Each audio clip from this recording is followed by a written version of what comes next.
See, I just don't assign the policies to one specific group. I don't assign the policies. Oh, this is Democrats doing this, or this is Republicans doing this. Like, the states have a lot of power. So if I'm in a state where they want to change all the bathrooms to where anybody can come in, then I'm one of those people where I have the resources. I'll move. My job won't change. I work remotely. Like, I don't have to come in. So, I mean, I know not everybody has that luxury, but I've worked very hard to make sure that I do. I think everybody was thinking about their kids having to go in those bathrooms. Yeah, that's what I'm saying. I'll move. I'll go to a state. Man, you're not gonna pull your kid out of school when they have a friend, when they have friends, they're in sports, they're vested in their own community within friendships. Like, you're not gonna move 4 and 5 times every time the president changes. And you're not gonna want that's not being a stable parent, to be moving your child from state to state to state. I believe you will.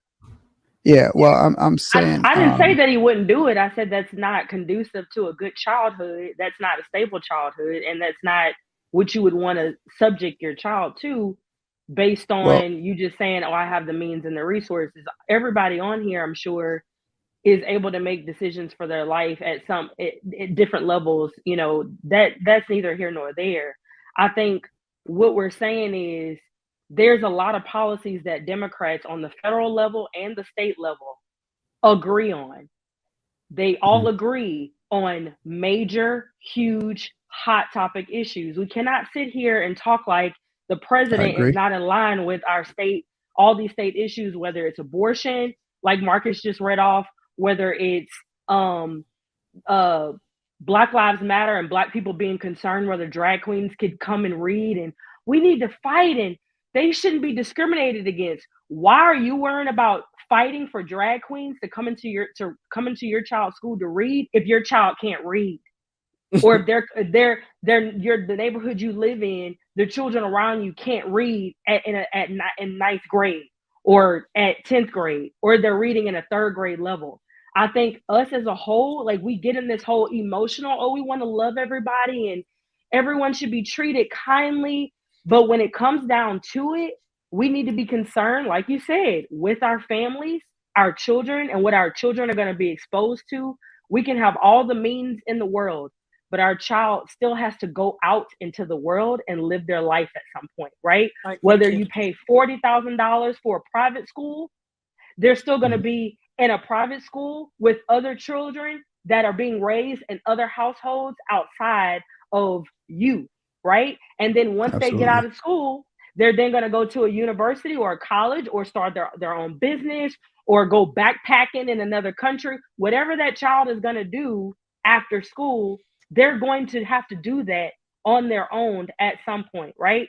So I think we have to all come to the agreement that what we are okay with each and every day, not all this emotional stuff, like Marcus brought up in Chicago, they are flooding areas with immigrants, setting them up with banking cards, helping them get accounts, helping them get all kind of resources, bleeding those communities of people and resources that are already there that actually need those resources. But now there are 10,000 in this community, another 20,000 in this community. And guess what happens?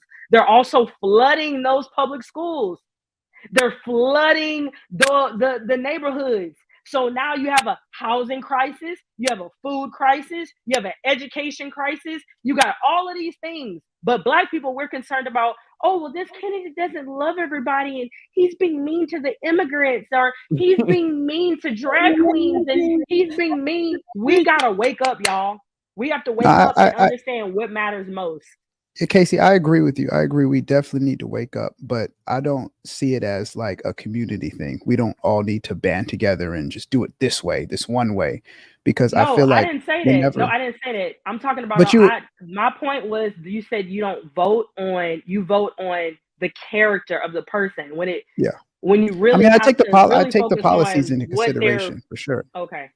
Yeah. That's why I said I listen to when they get on the debate stage and how they respond to questions, because sometimes Casey make magazines walk it back. sometimes sometimes you can hear how people respond to questions, and somebody can have the perfect answer, but if they hesitate, they're looking away, they're reading from a teleprompter, then it just comes in as inauthentic. So I pay attention more to things like that. But no, I didn't walk anything back. I stayed consistent with. I said Manning, I that judge could on just the be character. that could be poor planning and poor PR and Oh yeah, poor for sure. campaign management. That could mean that they're a complete nerd. That doesn't take away, and I'm not talking about Trump, I'm talking about anybody. Them not having the gift of the gab like Obama doesn't mean that they wouldn't be a good candidate because they don't have all of this charismatic energy for the lights, camera, and action. Like, people can actually just be really about their business and not on the lights, camera, action, smoke show. Let me sell y'all a dream like a car salesman. You know what I'm saying? Yeah, no, I agree with you. But I think one of my original points was I look at whoever the Democrats put in front, whoever the Republicans put in front, it's a puppet at the end of the day.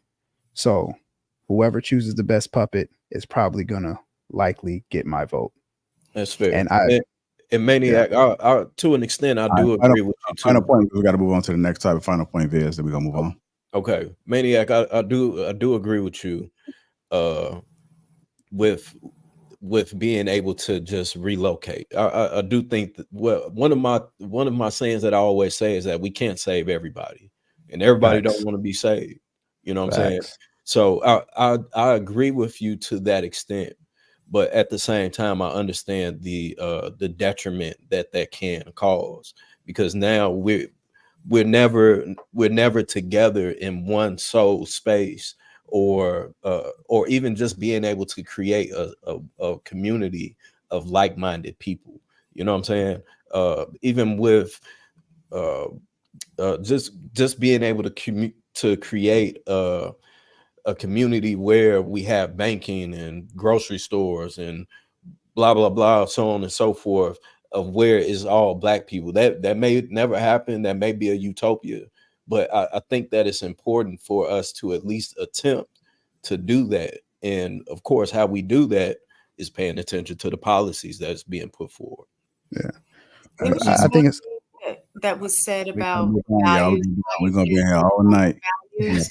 But no, what I was going to say is that at some point you do have to look at the value aspect too, because value is going to drive what policies you're going to sign off on, what policies are going to be brought to Congress to get support. So values do matter. I'm not saying it's the only thing that matters, but that is a consideration. So if I know that you're a liar, if I know that you operate underhanded, if I know that you do all of these things, then my concern is going to be, what policies are you going to put forth? What are the devils are in the details. So what part of the policy that you may put up front for everybody to read and see, oh, this is great, but then the devils are in the details, and it may be some underlying other things that we don't see that may be impacted. That's all I'm saying, but we can move on, JR. I'm sorry. I accept your apology. Mistake. I thought myself was like broken or something, but I just had to get it out. I understand.